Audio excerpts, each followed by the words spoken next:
Hi, I'm Greg. And I'm Derek. Welcome to Men of the Den, and this is Monday. Yeah!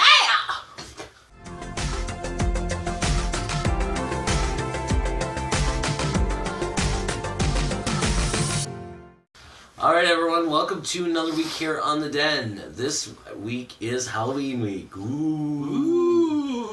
So all of the boys this week are going to talk about something Halloweeny. Halloweeny? Halloweeny? Halloweeny? I don't know. So we've already talked about horror movies. We've already done the costumes. What could we do to make this Halloween episode a bit different?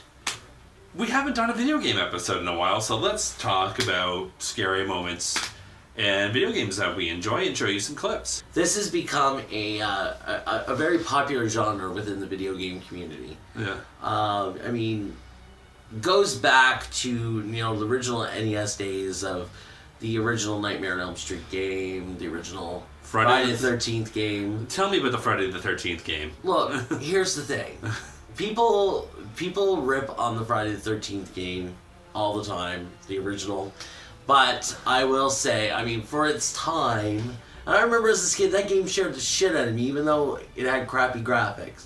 It still scared the shit out of me when you were into a cabin, and all of a sudden Jason Voorhees is in your face. I don't care. I don't care if he was purple and wearing that green jumpsuit. Back in the NES days, there's only one game that used to scare the crap out of me. Do you remember the game The Magic of Scheherazade? No. Okay. It's this bit of an Arabian game. It's all based on Arabian folklore. And there's this one moment where someone came up, but it was like the king, but the face was a blue power swab, and it used to run me out of the room screaming. And there's another scene in video games that runs me out of the room screaming, and Greg has to do for me. Explain. Yes, Derek's irrational fear of spiders. Yeah, there's been times where he's been playing Legend of Zelda or Skyrim, and he's fighting a spider boss and just throws the controller. He's like, Greg, you need to do this for me! I can't do this! It's true. It is true. The first time I saw one of the giant frost spiders, I kind of started crying. But embarrassing moments of Derek. There you go. But I digress. So, as we know, there's been lots of games that in this genre. Some of the most popular ones being like Silent Hill, which has stayed a very popular series along the way. Resident Evil. Oh yes. I don't even know what number. There's Resident so Evil many are. moments where I was just cringing going into the next room in Resident Evil. Like when you first meet the giant alligator, the first time you see the zombie jump through the window in Resident Evil 2. Yeah. The control setup. Now with PC and Five Nights at Freddy's. Yes. Five Nights at Freddy's is really right in its element with the jump scares. I can't play it. Jump scares. I can't play it. I played it once, and Greg laughs at me because I did the first level and nothing happened.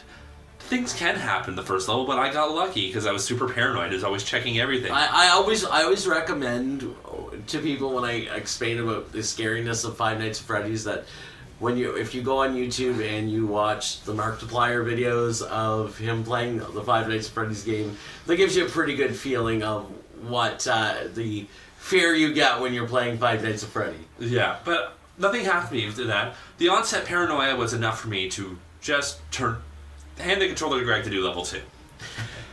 It took 2 minutes from the time I went downstairs to prepare for going out. Then I heard the most blood-curdling scream when Foxy came out of nowhere and just scared the crap out of him. And now we go to modern-day console. We've got probably the two of the more recent ones. Alien Isolation. Oh. For those who aren't familiar with this game, you've seen the Alien franchise. You've been scared shitless by the Alien franchise. Basically, you're going back to that ship. And the alien's still there. You don't know that the alien's still there, but it's after you. And whatever sound you make, it will find you. Not only that, the cyborgs want to kill you. The people still stranded on the ship, they also want to kill you. So, why the fuck did you go back to that ship? Yeah, the main concept behind the game is your Ripley's daughter going back to the ship trying to figure out what happened to your mother. And there's an interesting, too, if you turn on the camera app for this one, let's say, for example, the cat decides to come to the room and knock a cup over, you're dead. Yes. Yeah, if you have the mic on, it actually attracts the alien if there's sounds in your room, so you have that extra element of I want to say one thing with this game. They really should have done this as either the DLC. Remember the first movie, there was a cat on the ship. Yeah. Why didn't they put the cat into this game? is my question. I'm glad they didn't. It was Because hard. The game is hard enough as it is. The game is so ridiculously hard as it is, but that element of that cat that would just jump out of nowhere, I think would have added a whole other level of intensity. Yeah. Right. Next one that's been pretty popular in the horror genre is Until Dawn. Now, Greg, I haven't played through this one, so Greg can describe this. Yeah, I just actually recently got this game, probably about a little over a month ago, but I played the shit out of it. Basically, the concept is it's like old style, survival horror movie like you would see in the 80s. 8 teens go into a cabin and, there's a serial killer after all of them and blah, blah, blah. I won't go into detail because it ruins the game. But basically you follow the stories of these 8 characters, play as the 8 characters, and basically the concept is that as you're playing the game, the decisions you make will depend on which survivors will get through at the end of the game, if any. So out of the 8, any combination of the characters can live, die, to the point where all of them can live, all of them can die. And in fact, the achievements for the game are things like all the girls survive, all the guys survive, everyone dead, everyone alive. So it has the replayability. Although it is a fairly short game, you can get through your first playthrough in probably, I'd say, 8 to 10 hours. So in one good sitting, you could essentially get through the entire game. So the question is, what other horror movie games are there that you guys like that you were scared of? What moments in horror movie games? We like to hear from all of you. So as always, comment in the crotch below. Comment on the Facebook page. We'd like to hear from you guys. Okay.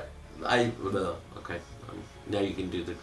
And that's it for this week, guys. So again, we give our shout outs. Huge thanks to our friends Matt McGraw and Dave Toogood. They just got married this weekend, so Matt and Dave Toogood, thank you so much for the invitation, and thank you for having a big as part of your big day.